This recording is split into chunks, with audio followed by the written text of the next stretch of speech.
जय हिंद। Satpura civil service online में आपका बहुत बहुत स्वागत है। दोस्तों, आज हम चर्चा करेंगे भारत और भारत शरणार्थी नीति पर। ठीक है। ये टॉपिक हाल फिलहाल में चर्चा में कि अ, इसलिए चर्चा में है कि बांग्लादेश के चटगांव पहाड़ी पथ क्षेत्र से कु- कई कुकी चीन शरणार्थी बांग्लादेश सुरक्षा बलों के हमले के डर से मिजोरम में प्रवेश कर गए हैं। ठीक है। आपको बता दें कि जो मिजोरम सरकार ने, है ना, चीन कुकी मिजो समुदाय से संबंधित शरणार्थियों के प्रति सहानुभूति व्यक्त की है और राज्य सरकार की सुविधाओं के अनुसार अनुस अस्थायी आश्रय, भोजन और अन्य राहत देने का संकल्प लिया है ना। और आप मैप में जो चटगांव पहाड़ी क्षेत्र को देख सकते हैं, ये वाला रीजन है। ठीक है। आपके लिए मैंने अलग अलग मैप लाए हैं, आप समझ लीजिए, है ना। और आपको बता दें कि ये यहाँ से ये मिजोरम राज्य है भारत का, है ना। और ये चटगांव पहाड़ी वाले क्षेत्र है ना, जिससे ये प्रवासी लोग भारत में आए हैं। ठीक है। आपको बता दें कि ये यहाँ से यहाँ तक की जो ये सीमा रेखा है, ये बांग्लादेश, ये इंडिया की जो सीमा रेखा है, वो लगभग 318 किलोमीटर है। ठीक है। आगे हम बढ़ते हैं कि जो चटगांव पहाड़ी क्षेत्र एक कम उपजाऊ पहाड़ी क्षेत्र है, वन क्षेत्र है, जो दक्षिण पूर्वी बांग्लादेश, खांगड़ा छड़ी, रंगमती और बंदरबन, है ना, जिलों के 1300 वर्ग किलोमीटर क्षेत्र से अधिक क्षेत्र में फैला हुआ है, जो पूर्व में मिजोरम, उत्तर में त्रिपुरा और दक्षिण में तथा दक्षिण पूर्व में म्यांमार की सीमा से लगा हुआ है। आबादी का एक बड़ा हिस्सा यहाँ की आबादी का एक बड़ा हिस्सा आदिवासी है और यह सांस्कृतिक और जाति रूप से यहाँ के जो बहुसंख्यक मुस्लिम है, मुस्लिम बांग्लादेशी है, से अलग है, जो भारत की जो डेल्टाई क्षेत्र में, सॉरी, बांग्लादेश के जो डेल्टाई क्षेत्र में रहते हैं या इनका मुख्य निवास वहाँ का है। ठीक है। आपको बता दें कि जो चटगांव पहाड़ी क्षेत्र ट्राइबल की जो जनजातीय आबादी भारत के जो निकटवर्ती क्षेत्र, मुख्य रूप से बात करें तो मिजोरम के जनजातीय आबादी का एक जाति संबंध है। ठीक है। मिजोरम बांग्लादेश के साथ लगभग 318 किलोमीटर की सीमा साझा करता है ना। मिजोरम में पहले से ही लगभग 30,000 शरणार्थी आ चुके हैं, यहाँ आश्रयदाता है। ठीक है। जो जुलाई अगस्त 2021 के बाद म्यांमार के जो चीन राज्य में लड़ाई हो रही, वहां से भागकर आए हुए हैं। ठीक है। आप म्यांमार का जो चीन राज्य को देख सकते हैं, ये है चीन, है ना। चाइना नहीं, ये चीन राज्य है वहाँ का, है ना। आप दोनों मैप मैंने आपके लिए अलग अलग मैप लेके आया हूँ, आप इसको देख सकते हैं। यहाँ पर रोहिंग्या का मुद्दा उठा था, यहाँ से शरणार्थी लगभग 30,000, ये म्यांमार है, सॉरी, मिजोरम है, और ये म्यांमार है।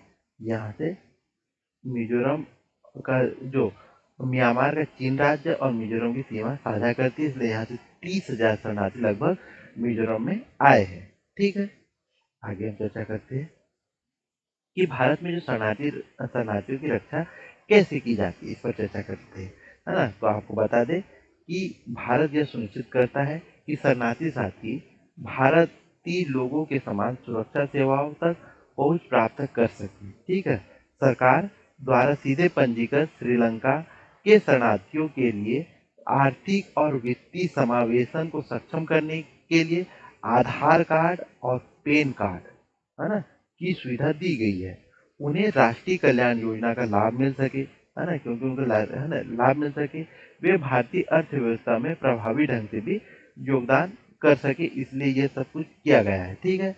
हालांकि जो यूएनएचसीआर के साथ पंजीकृत लोगों के लिए, जैसे अफगानिस्तान अफगानिस्तान म्यांमार, अन्य देशों के शरणार्थी, जबकि उसके पास सुरक्षा तथा सीमित सहायता सेवा तक पहुंच है, उसके पास सरकार द्वारा जारी दस्तावेज नहीं है, यह उनके पास सरकार द्वारा जारी दस्तावेज नहीं है ना, इस प्रकार वे बैंक खाते खोलने में असमर्थ है और सभी सरकारी कल्याणकारी योजनाओं से लाभ प्राप्त नहीं करते हैं और इस प्रकार अनजाने में पीछे रह जाते हैं। ठीक है, अब हम ये आपको समझ में आ चुकी होंगी। अब हम चर्चा करें भारत की जो शरणार्थी नीति क्या है। भारत में शरणार्थी की संख्या बढ़ने के बावजूद भी उसकी समस्या का समाधान करने के लिए विशिष्ट कोई कानून का अभाव है भारत में। आपको बता दें कि विदेशी अधिनियम 1946 यह एक वर्ग के रूप में शरणार्थियों द्वारा सामना की जाने वाली विशिष्ट समस्याओं का समाधान करने में, है ना, विफल रहा है तथा किसी भी विदेशी नागरिक को निर्वासित करने के लिए केंद्र सरकार को असीमित शक्तियां प्रदान करता है। दूसरी बात करते हैं नागरिकता संशोधन अधिनियम 1900 और 2019 की बात करें तो, है ना, यह जो CAA की बात कर रहा हूँ, ये मुस्लिमों को इसके दायरे से बाहर रखता है ना, और यह मात्र बांग्लादेश, पाकिस्तान और अफगानिस्तान से जो प्रताड़ित ये 5 वर्ग हिंदू, ईसाई, जैन, पारसी, सिख, बौद्ध, है ना, को ही नागरिकता प्रदान करने की बात करता है। ठीक है, दूसरी बात, जो भारत में 1951 शरणार्थी अभिसमन एवं इसके 1967 के प्रोटोकॉल का एक पक्षकार नहीं है भारत। ठीक है, जो शरणार्थी संरक्षण से संबंधित मुख्य कानूनी दस्तावेज है, फिर भी भारत विदेशी व्यक्तियों एवं संस्कृतियों का आत्मसात करने की नैतिक परंपरा है भारत में, है ना। भारत का संविधान भी मनुष्य के जीवन, स्वतंत्रता एवं गरिमा का सम्मान करता है। राष्ट्रीय मानवाधिकार आयोग बनाम अरुणाचल राज्य 1996 वाद में सर्वोच्च न्यायालय ने कहा है कि जबकि सभी अधिकार नागरिकों के लिए उपलब्ध है, विदेशी नागरिकों सहित, ठीक है, अन्य सभी व्यक्ति समानता के अधिकार एवं जीवन के अधिकार के हकदार है ना। आप समझ चुके होंगे, नागरिकों के लिए सभी अधिकार है, लेकिन समानता का अधिकार और जीवन के अधिकार, ये अधिकार किसको मिलते हैं? ये व्यक्ति को भी मिलते हैं या विदेशी नागरिक को भी मिलते हैं। ठीक है, आगे बात करते हैं दोस्तों कि भारत में जो शरणार्थी की स्थिति क्या है। तो स्वतंत्रता के बाद से ही भारत में पड़ोसी देशों के शरणार्थियों के विभिन्न समूहों को स्वीकार किया है, जिसमें शामिल है 1947 में विभाजन से पाकिस्तान से जो शरणार्थी आए हैं, वो 1959 में जो तिब्बती शरणार्थी, 1960 के दशक की शुरुआत वर्तमान बांग्लादेश से चकमा और हाजोंग शरणार्थी, 1965 और 71 में अन्य बांग्लादेशी शरणार्थी और वर्ष 1980 के दशक में श्रीलंकाई तमिल शरणार्थी और हाल ही में म्यांमार के रोहिंग्या शरणार्थी 2022 में आए। ठीक है, आगे हम बात करें कि शरणार्थियों पर कानून की आवश्यकता हमें क्यों है ना। ये बात क्वेश्चन बने कि भारत में कानून की आवश्यकता क्यों है। हाँ, तो भारत प्रायः शरणार्थियों के लिए एक व्यापक प्रवाह का अनुभव करता है ना, जिसके लिए एक राष्ट्रीय शरणार्थी कानून निर्मित कर भारत के धर्मार्थ दृष्टिकोण से अधिकार आधारित दृष्टिकोण में बदलाव करने के लिए दीर्घकालिक व्यवहारिक समाधान की आवश्यकता है। ठीक है, और एक राष्ट्रीय शरणार्थी कानून सभी प्रकार के शरणार्थियों के लिए शरणार्थी स्थिति निर्धारण प्रक्रियाओं को सुव्यवस्थित करेगा एवं उन्हें अंतर्राष्ट्रीय विधि के तहत अधिकार की प्रत्याभूति प्रदान करेगा, और यह भारत की सुरक्षा चिंताओं को पर्याप्त रूप से संबोधित कर सकता है। साथ ही यह सुनिश्चित करता है कि राष्ट्रीय सुरक्षा चिंताओं को देखते हुए कोई गैर कानूनी हिरासत या निर्वासित नहीं किया गया है। भारत में जो शरणार्थी आबादी का बड़ा हिस्सा श्रीलंका, तिब्बत, म्यांमार, अफगानिस्तान से आता है। हालांकि सरकार द्वारा मात्र तिब्बती और श्रीलंकाई शरणार्थी को ही मान्यता दी गई है, तो उन्हें सरकार द्वारा तैयार की गई विशिष्ट नीतियों एवं नियमों के माध्यम से प्रत्यक्ष सुरक्षा एवं सहायता प्रदान की जाती है। ठीक है, आगे हम चर्चा करेंगे कि शरणार्थियों को संभालने के लिए, है ना, वर्तमान में क्या क्या विधायी ढांचा है वो देखिए। तो विदेशी अधिनियम 1946 की धारा 3 के तहत, है ना, केंद्र सरकार को अवैध विदेशी नागरिक का पता लगाने, हिरासत में लेने और उसको निर्वासित करने का अधिकार दिया गया है। दूसरा विधायी ढांचा क्या है कि पासपोर्ट अधिनियम 1920 की धारा 5 के तहत अधिकारी भारत के संविधान के अनुच्छेद 258 एक के तहत बलपूर्वक एक अवैध विदेशी को हटा सकता है।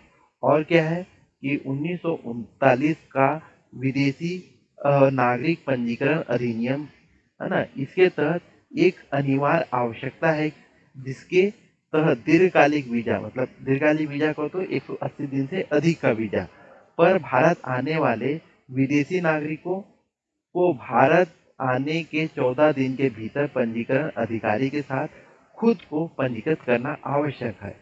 और जो नागरिकता अधिनियम 1955, इसने त्याग, समाप्ति और नागरिकता से वंचित करने का प्रावधान किया गया है। इसके अलावा नागरिकता संशोधन अधिनियम 2019 CAA, है ना, सिटीजन अमेंडमेंट बिल एक्ट,